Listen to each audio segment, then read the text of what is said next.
الحمدللہ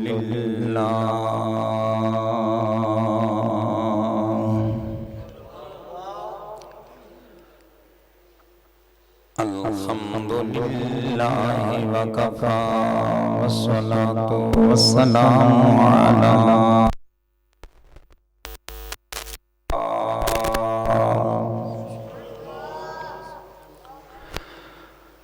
خاتم الانبیاء و امام الاتقیاء وعلی آلہ و اصحابہ و ازواجہ و عشیرتہ و عترتہ و جمیع اولادہ و علینا اجمعین.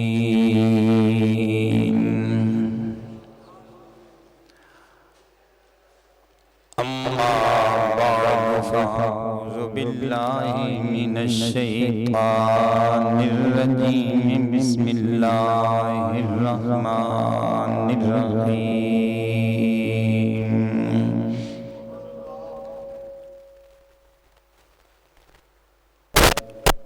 واتقوا اللہ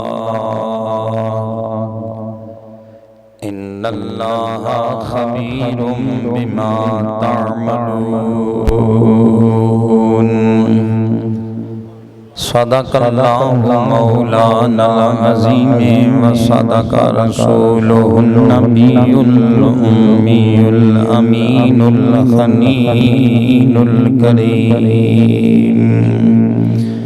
تمام احباب درود پاک. اللہم صلی علی سیدنا و مولانا محمد وعلا آلہ و اصحابہ اجمعین.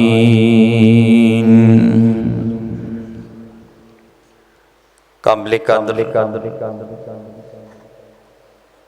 حضرات، ذوی الاحتشام بزرگوں، دوستوں، نوجوان ساتھیوں، عزیز بچوں، آج کے دن کو ہم جمعۃ الوداع کا نام دیتے ہیں، یعنی ماہ رمضان کا الوداعی جمعہ ہوتا ہے، آخری جمعہ ہوتا ہے.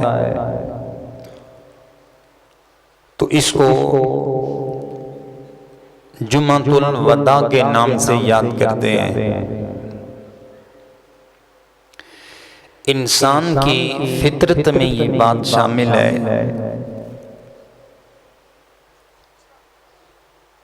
کہ جس چیز کے ساتھ انسان رہتا ہے، اٹھتا بیٹھتا ہے، جس مکان میں رہتا ہے، جس علاقے میں رہتا ہے، جس فضا میں رہتا ہے، اگر وہاں سے بندہ جدا ہو تو انسان تکلیف محسوس کرتا ہے. یہ انسانی فطرت ہے. جدائی ایک ایسا غم ہوتا ہے جو انسان کے پہلو میں سلگتا ہے. تو ماہ رمضان بھی ایک ایسی ہی چیز ہے جو اپنے دامن میں بہت ساری رحمتیں لے کر آئی تھی، اور آج ماہ رمضان کا یہ الوداعی جمعہ ہمیں یہ پیغام دے رہا ہے کہ میرے بعد ماہ رمضان کے اس سال کے اندر اور کوئی جمعہ نہیں آئے گا. کسی نے کہا تھا کہ جدوں وچھڑن دلدار دلاں دے تے کون روے پھر تھوڑا، روگاں وچوں روگ محمد جس دا نام وچھوڑا. وچھوڑے کی یہ کیفیت ہوتی ہے کہ انسان سلگتا رہتا ہے. اس کی آواز تھوڑی ٹھیک کرو بیٹا، آپ آواز تھوڑی کم کرو. ماسٹر کیڑا بھائی ہے، اس کی تھوڑی آواز کم کرو۔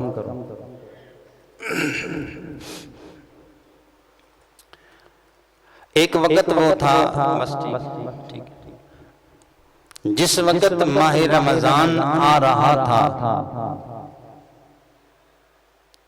ماہ رمضان کی آمد تھی، پہلی رات آئی تو نبی کریم صلی اللہ تعالیٰ علیہ وآلہ وسلم کی حدیث طیبہ بتاتی ہے کہ فتحت ابواب الجنت وغلقت ابواب جہنم وسلسل الشیاطین، کہ جس وقت ماہ رمضان کا چاند طلوع ہوتا ہے اس وقت رب اپنی رحمتوں کے جملہ دروازے کھول دیتا ہے۔ رب کی رحمت کے دروازے کھل گئے۔ فرمایا صرف یہ نہیں بلکہ ہم نے جہنم کے دروازوں کو بند کر دیا ہے، وغلقت ابواب جہنم، جہنم کو بند کر دیا، وسلسلہ الشیاطین، اور شیاطین کو ہم نے جکڑ دیا ہے، باندھ دیا ہے۔ یا رب العالمین صرف اتنا ہی کام کیا ہے؟ فرمایا صرف یہی نہیں، یہ ایک لوٹ سیل ہے۔ لوٹ سیل معنی سمجھتے ہیں؟ لوٹ سیل کا مطلب ہے کہ چند دنوں کا ایک پیکیج ہے جس میں رب اپنی رحمتوں کو لوٹا رہا ہے اور لوگوں کو اپنی جانب بلا رہا ہے۔ آنے والوں، میری رحمت تمہارے لیے ایک ایسا جام فضا پیغام لے کر آئی ہے کہ اگر تم اپنا پیالہ سیدھا کرو تو ہمارا کرم ہو ہی جائے گا، ہماری عنایت ہو ہی جائے گی۔ فرمایا اولہ، حضور کی حدیث پاک ہے، سرکار نے فرمایا اولہ رحمتن، فرمایا پہلا پیکج اس کا یہ ہے کہ اس کے پہلے عشرے کے اندر رب کی رحمت برسی۔ پہلے عشرے کا مطلب ہے پہلے 10 دنوں کے اندر رب کی رحمت کی برسات ہوئی۔ پھر رب نے جس طرح ہم دنیا سے پیکج وصول کرتے ہیں اور لوگ خوشیاں مناتے ہیں، اسی طرح جب ایک عشرہ گزرا تو رب نے فرمایا اب ہم پیکج تبدیل کر دیتے ہیں۔ وَأَوْسَطُهُ مَغْفِرَةٌ، فرمایا اب ہماری مغفرت لٹے گی، اب ہماری عنایت لٹے گی، اب ہماری لوگوں کے سامنے ان کو جہنم سے اٹھا کر جنت میں لے جانے کے لیے مغفرت کے دروازے کھل جائیں گے۔ 20 روزے مکمل ہوئے، رب نے فرمایا اب اور پیکج دیتے ہیں۔ وَآخِرُهُ عِتْقٌ مِّنَ النَّارِ، جب آخری عشرہ آیا رب کی رحمت نے صدا دی، اب ہم جہنم سے جنت کے دروازے کھولنے لگے ہیں، جہنم سے آزادی دینے لگے ہیں۔ بس یا رب العالمین یہی ہے؟ فرمایا نہیں، ہم اس میں اور بھی کچھ دیں گے۔ یہ جو کمپنیوں والے لوگ ہوتے ہیں نا، وہ آئے روز نئی بات متعارف کرواتے ہیں۔ اب کیا ہوگا؟ فرمایا یہ میرے محبوب کی امت ہے اور عمریں بڑی تھوڑی ہیں، ہم نے تو یار کو دیکھنا ہے نا، ہم نے گناہگار کو نہیں دیکھنا، ہم نے اپنے محبوب کی محبت کو دیکھنا ہے۔ کسی نے کہا تھا کہ پانی بھرن سہیلیاں تے رنگا رنگ گھڑے، پانی بھرن سہیلیاں رنگا رنگ گھڑے۔ آگے کہتے ہیں کہ بھریا اس دا جانیے جس دا توڑ چڑھے۔ نبی کریم سے رب کی محبت کا انداز ہم کسی حال میں بھول نہیں سکتے۔ میرے یار کی امت ہے، عمریں تھوڑی ہیں، ان کی عمریں تھوڑی ہیں، لیکن یار سے محبت تو بہت زیادہ ہے نا، حبیب سے پیار تو بہت زیادہ ہے نا۔ لہٰذا رب فرماتا ہے اب ہم لیلۃ القدر والی رات ان کو عطا کرتے ہیں، ان کو سمجھ آئے کہ ہم کتنے کریم ہیں اور کتنی عنایات کی بارش برسے گی۔ لیلۃ القدر ہے کیا؟ خدا کا قرآن کہتا ہے انا انزلناہ فی لیلۃ القدر وما ادراک ما لیلۃ القدر، تجھے کیا علم کہ لیلۃ القدر ہے کیا؟ لیلۃ القدر خیر من الف شہر، فرمایا 1000 مہینوں سے ایک لیلۃ القدر زیادہ ہے، عظمت میں، برکت میں، شان میں، رفعت میں۔ رات ایک ہے، 1000 مہینے۔ آپ میں سے کوئی بندہ 80 سال کی عمر کا ہے، ذرا ہاتھ کھڑا کرے۔ ماشاءاللہ، یہ بزرگ انگلی پر گنے ہوئے بندے ہیں جو 80 سال سے زیادہ ہیں۔ رات ایک ہے لیکن اس کے اندر 1000 مہینوں کا ذکر ہے۔ اگر ان کو بندہ شمار کرے تو 84 سال بنتے ہیں۔ کتنے سال؟ 84 سال۔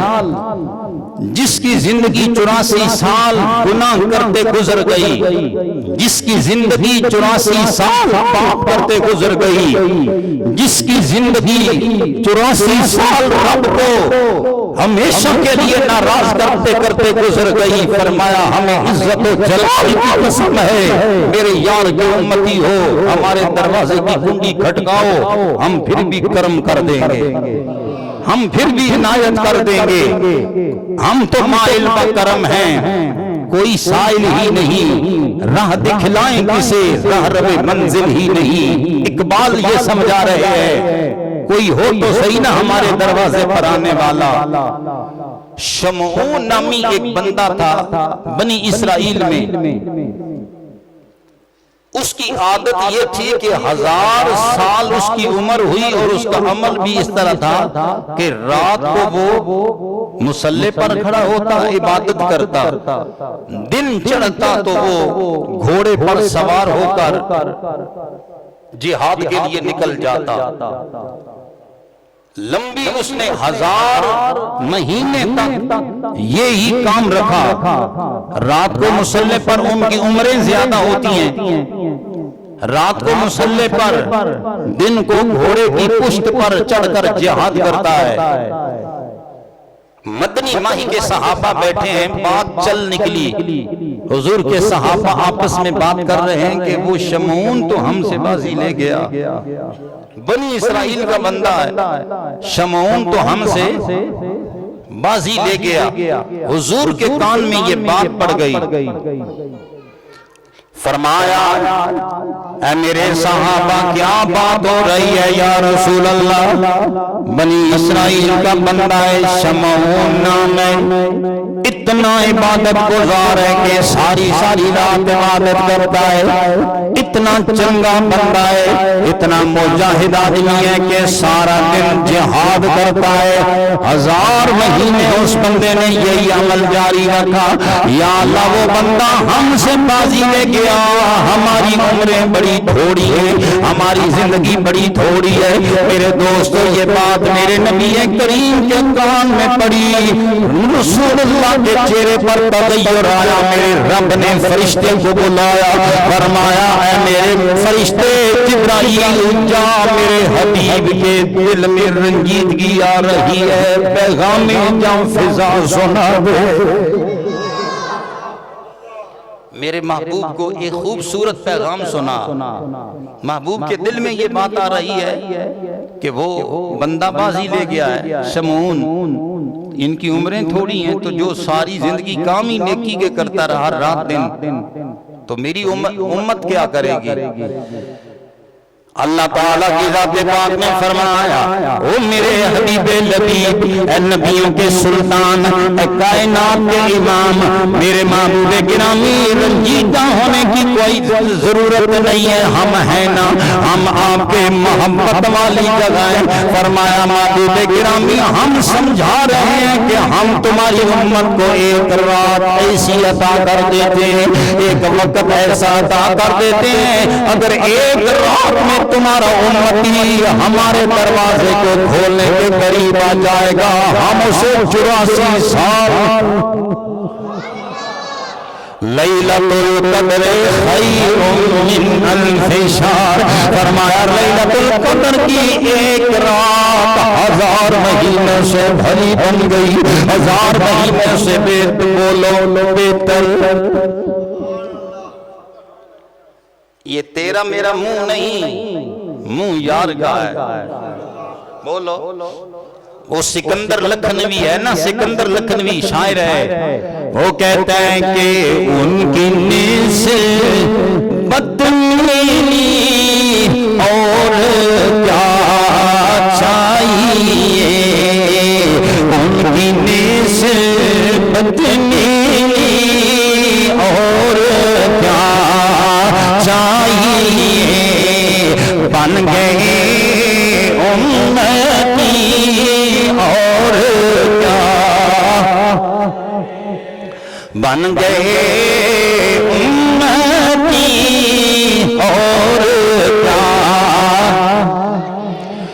دامن مصطفیٰ جن کے ہاتھوں میں ہے، ان کو روزے جزا اور کیا چاہیے، ان کو روزے جزا۔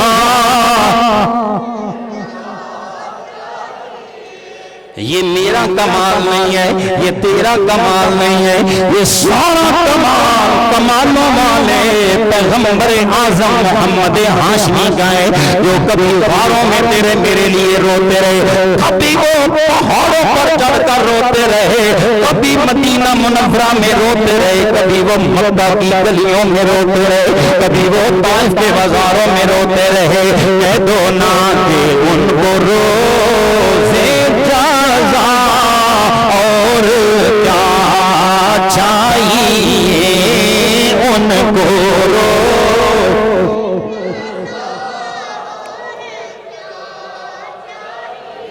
میرے مالک و مولا، تو نے ہمیں ماہ رمضان دیا، جنت کے تو نے دروازے کھول دیے، جہنم کے دروازے بند کروا دیے، شیاطین کو تو نے کڑیالے دے دیے، شیاطین کو تو نے چکروا دیا، یا اللہ پہلا عشرہ دیا رحمت بنا کر دیا، درمیانی عشرہ دیا مغفرت بنا کر دیا، میرے مولا تو نے آخری عشرے میں جہنمیوں کو جنت کی راہ دکھا دی، یا اللہ تو نے لیلۃ القدر عطا فرما دی، لوٹ سے نہیں لگی ہے، یا اللہ بس اور بس کیا اب اس کے بعد اور کچھ نہیں ملے گا، فرمایا نانا لوگو یہ میرے حبیب کے امتی ہیں، یہ میرے یار کے امتی ہیں، ہم اپنے حبیب کے منہ کو دیکھیں گے، ابھی ہماری کرم نوازی کی بارش نہیں رکی ہے، فرمایا آنے تو عید الفطر آ رہی ہے، یار کے امتیوں کو اور نوازا ہے۔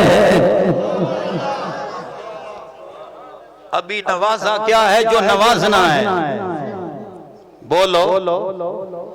پانی بھرن سہیلیاں تے رنگا رنگ گڑے، بھریا اس دا جانیے جس دا توڑ چڑے، یہ سارا رسول اللہ کا فیض ہے، یہ سارا اس مدینہ کے سلطان کی کرم نوازی ہے، یار کی امت بنے ہو، یا اللہ اب عید پر ہمیں کیا ملے گا، فرمایا جس دن عید کا دن آتا ہے لوگ عید پڑھنے کے لیے گھروں سے نکلتے ہیں، میرے رب کے ملائکہ روزوں پر کھڑے ہو کر مجدائے جافظہ سناتے ہیں، امت نہیں مرگی امت، رسول اللہ کی امت، رب نے یہ مجدائے جافظہ سنایا ہے، جانے والوں رب فرما رہا جب تم عید کی نماز پڑھنے کے لیے گھر سے نکلے تھے گناہگار تھے، واپس گھر میں آئے، رب نے تمہارے گناہوں کو صاف کر دیا ہے۔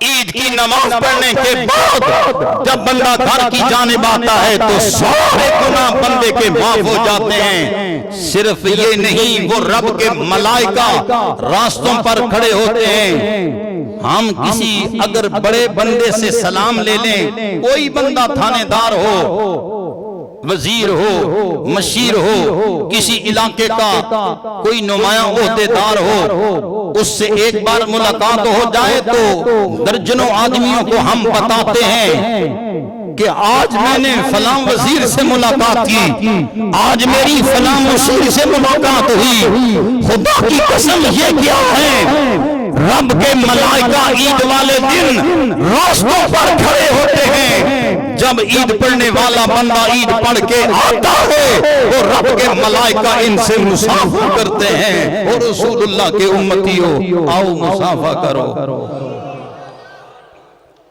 تو یہ کرم نوازی کیوں ہے؟ بولو، یہ صدقہ رسول اللہ کا، یہ صدقہ نبی اللہ کا، یہ صدقہ اس مدنی ماہی کا جس کے صدقے سے اللہ تعالی اتنے پیغام مغفرت دے رہا ہے۔ کون سا جرم ہے جو ہم نہیں کر رہے؟ کون سی خطا ہے جو تیرے میرے دیش کے اندر نہیں ہو رہی؟ وہ کون سی بے حیائی ہے جس سے ہم اجتناب کرتے ہیں؟ بحیثیت مسلمان ہم نے کس برائی کو چھوڑ رکھا ہے؟ حالانکہ ہیں مسلمان، لیکن ایمان سے بتاؤ دنیا میں کوئی ایسا گناہ ہے جو دنیا کرتی ہو مسلمان نہ کرتے ہوں؟ لیکن رب کی ذات پہچانتی ہے محبوب، میرے محبوب ہم تجھے دیکھتے ہیں، ہم ان کو نہیں دیکھتے۔ ثعلبہ نامی ایک صحابی ہیں رسول اللہ کے، بولو کیا نام ہے؟ ثعلبہ نام ہے ان کا۔ وہ نکلے اپنے گھر سے، سرکار نے انہیں بھیجا تھا کسی کام کے لیے۔ جاتے جاتے راستے میں انہوں نے دیکھا کہ کس لوگوں کی دیواریں گھر کی چھوٹی ہوتی تھی نا، چھوٹی چھوٹی دیواریں، کسی گھر کی دیوار پر ان کی نظر پڑی تو اندر عورت نہا رہی تھی، غسل کر رہی تھی۔ حضرت ثعلبہ کی نظر اس عورت پر پڑ گئی، جان بوجھ کر نہیں، قصدن نہیں، ارادتن نہیں، جاتے جاتے نظر اس نہانے والی عورت پر پڑ گئی۔ حضرت ثعلبہ کا دل ٹوٹ گیا، دل رنجیدہ ہو گیا۔ ثعلبہ نے سوچا کہ جن نظروں سے میں اپنے نبی کا دیدار کیا کرتا تھا، جن نظروں سے آمنہ کے لال کو میں دیکھا کرتا تھا، جن نظروں سے محمد مصطفیٰ کا دیدار کیا کرتا تھا، ان میری نظروں کا وضو نہیں رہا، ان میری نظروں کا وضو ٹوٹ گیا ہے، لہذا کہنے لگے اب ان نظروں سے میں کملی والے کو دیکھوں تو کیسے دیکھوں؟ میں ان نظروں سے اپنے نبی کو اب نہیں دیکھ سکتا۔ چلے گئے، واپس نہیں آئے مدینہ منورہ میں، نکل گئے مدینہ منورہ سے باہر، شہر سے باہر نکل گئے۔ دوستان گرامی قدر پہاڑوں کے درمیان اتنے روئے، ایک دن بھی گزر گیا، دوسرا دن بھی گزر گیا، تیسرا دن بھی گزر گیا، حتیٰ کہ 40 دن گزر گئے۔ دوستو ثعلبہ واپس نہیں آ رہے، اور ثعلبہ تمہیں ہوا کیا کہنے لگے؟ ان نظروں کی پاکیزگی اور طہارت نہیں رہی ہے، بتاؤ مدینے میں کس منہ سے جاؤں گا؟ وہاں رسول اللہ کو میں کون سا منہ دکھاؤں گا؟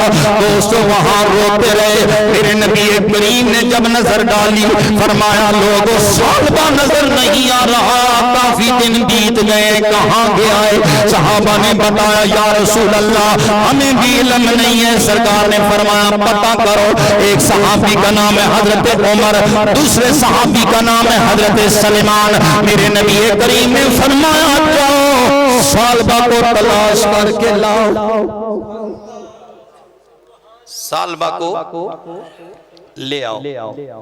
گئے، پہاڑوں کے درمیان جا رہے ہیں، سمجھ نہیں آ رہی کہاں ہوں گے۔ اچانک ایک چروایا آدمی ملا، چروائے سے سوال کیا اے خدا کے بندے تو نے کہیں حضرت ثعلبہ کو دیکھا ہو؟ وہ کہتا ہے لوگوں میں ثعلبہ کو نہیں جانتا، لیکن اتنا جانتا ہوں کہ ان پہاڑوں کی غار کے اندر کوئی رونے والا روتا ہے، اتنے دکھ سے روتا ہے، اتنی مصیبت سے روتا ہے، اتنا درد بھرا روتا ہے کہ اس کے رونے کی وجہ سے میری بکریاں گھاس چھوڑ دیتی ہیں، وہ گھاس نہیں کھاتی اور وہ اتنے کرب اور دکھ سے روتا ہے۔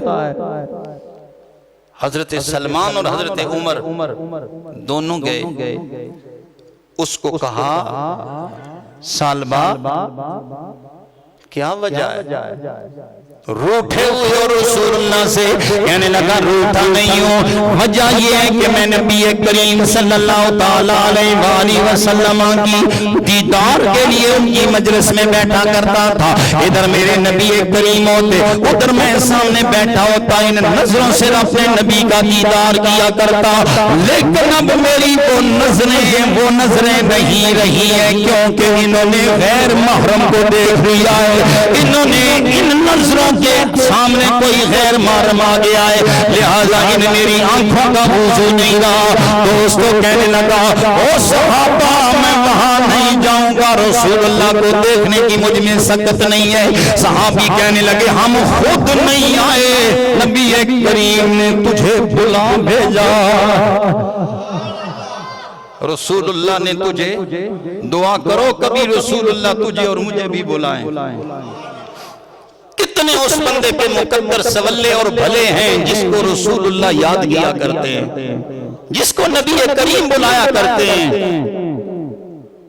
دوستان گرامی قدر، حضرت سالبہ کو چونکہ پیغام حضور کا ملا، کہنے لگے اب میں جاؤں تو پھر کیا کروں گا؟ کہنے لگے ایسا کرو، میں یہ نہیں چاہتا کہ حضور میں جاؤں تو مجھے سامنے دیکھیں، میں حضور کو دیکھوں، میرا دل ہے کہ جب حضور نماز پڑھا رہے ہوں تو تب جاؤں گا، پیچھے کھڑا ہو جاؤں گا، حضور نماز پڑھائیں گے تو میں پیچھے کھڑا ہو جاؤں گا۔ حضرت سالبہ آئے، نماز ہو رہی ہے، سالبہ پیچھے کھڑے ہو گئے، دوست میرے نبی کریم نماز پڑھا رہے ہیں، رسول اللہ نے نماز کے دوران ایک آیت پڑھی، آیت کیا ہے؟ فرمایا یا ایھا الانسان ما غرک بربک الکریم، او انسان تجھے کریم رب سے کون سی شے دھوکے میں رکھی ہوئی ہے؟ یہ آیت حضرت سالبہ نے سنی، دل پھٹ گیا، زمین پر گر گئے، بے ہوش ہو گئے، گھر والوں نے اٹھا کر چلے گئے۔ دوست میرے نبی کریم کے صحابہ نے بتایا یا رسول اللہ تمہاری محبتوں کا شاکار وہ ورفتہ صحابی، وہ دل فگار حضرت سالبہ آئے تھے، بے ہوشی کے عالم میں گھر والے اٹھا کر چلے گئے۔ میرے نبی کریم نے سلام پھیرنے کے بعد اٹھ کر فرمایا چلو میرے صحابہ رسول اللہ سالبہ کے گھر میں جائے گا۔ سالبہ رسول اللہ سالبہ کے گھر میں نبی کریم گئے، سالبہ بے ہوش پڑے ہیں، حضور بیٹھے، تھوڑی دیر گزری، رسول اللہ نے دیکھا کہ سالبہ کو ہوش آیا، حضور ان کے بالوں میں اپنا ہاتھ ڈال رہے ہیں، تھوڑی ہوش آئی، ادھر سالبہ کی نظریں ادھر نبی کریم ان کے چہرے کی جانب دیکھ رہے ہیں۔ دوستو خدا کی قسم سالبہ کی زبان سے ایک ہی جملہ نکلا، میرے محبوب گرامی یا رسول اللہ فرمائیے آپ مجھ سے ناراض تو نہیں ہے نا؟ مجھ سے ناراض تو نہیں ہے؟ جب حضور نے فرمایا نا میں ناراض نہیں ہوں، میں سرکار نے فرمایا سالبہ میں ناراض نہیں ہوں، فرمایا کتنے دن ہو گئے؟ 40 دنوں کے لگ بھگ دن گزر رہے، فرمایا سالبہ تو روتا رہا، رب نے عرشوں سے پیغام بھیجا ہے کہ یار محمد عربی ہم نے تمہارے امتی کا بیڑا پار کر دیا ہے، ہم تمہارے صحابی سے راضی ہو گئے، اے میرے سالبہ میں تمہیں وہ پیغام سنانا چاہتا ہوں کہ رب بھی تجھ سے راضی ہے، رب کا یار بھی راضی ہے۔ سالبہ نے یہ بات سنی نا کہ مجھ سے میرا مدنی مائی راضی ہے، رب بھی راضی ہے، چیخ ماری، زور سے چیخ ماری، جان رب کے حوالے کر دی، گویا کہہ رہے حبیبا جد میرا وقت نزا ہووے تے آ جاویں حبیبا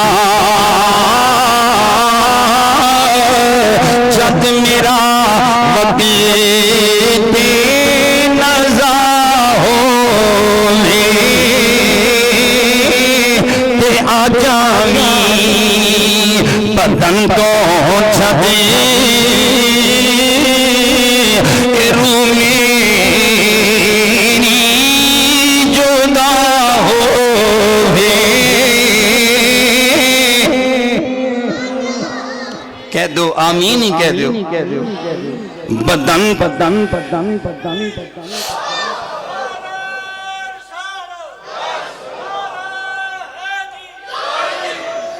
بدن تو چھدے روح میری جدا ہووے تے آ جاویں کہہ دیو کہ بدن تو چھدے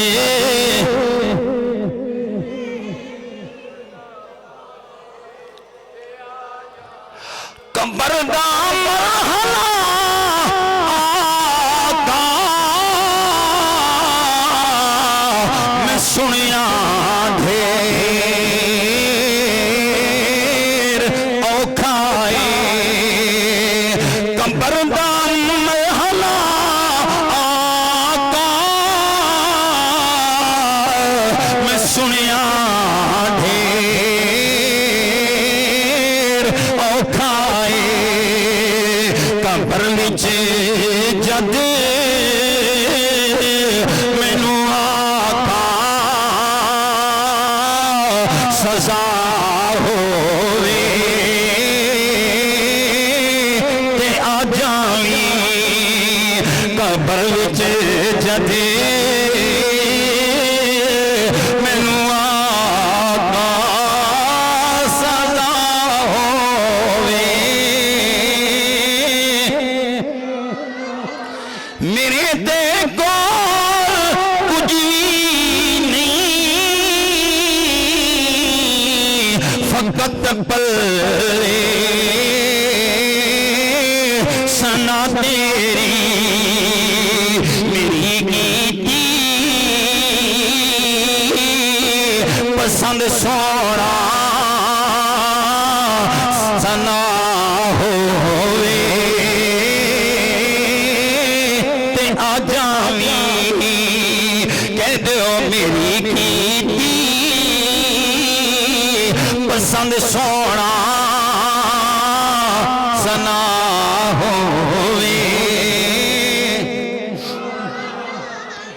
میرے ویر میرے بھائی خدا کی قسم آج ہم لالچی بن گئے آج تیرے میری زندگی کے اندر وہ وقت آ رہا ہم نے دنیا داری کو انتہائی پراٹی دی ہے آج ہم دنیا کی جانب ایسے لپکنے لگے جیسے کتا ہڈی کی جانب جا رہا ہے آئے کاش کبھی وہ وقت ویلا آ جائے جب نبیوں کے سلطان کی کرم نوازیوں کو سمجھ جائیں جیسا نبی نے حکم دیا ہے ویسے ہی امتی رسول اللہ کی تابعداری کر جائے یہ بھی سالبہ ہیں ایک اور سالبہ ہیں ان کا نام ہے سالبہ بن عبد الرحمن ان کا کیا نام ہے سالبہ بن عبد الرحمن حضرت جابر بن عبداللہ یہ روایت نقل کرتے ہیں وہ سالبہ بن عبد الرحمن غریب بندے ہیں بار بار نبی کریم کی بارگاہ میں آتے ہیں یا رسول اللہ غربت مجھے چاٹ کے رکھ گئی ہے بڑا غریب ہوں یا رسول اللہ دعا کر دے میں امیر بن جاؤں دعا کر دے میرے پاس رقم آ جائے دعا کر دو یا رسول اللہ میں ذرا بڑا بندہ بن جاؤں میرے نبی کریم فرماتے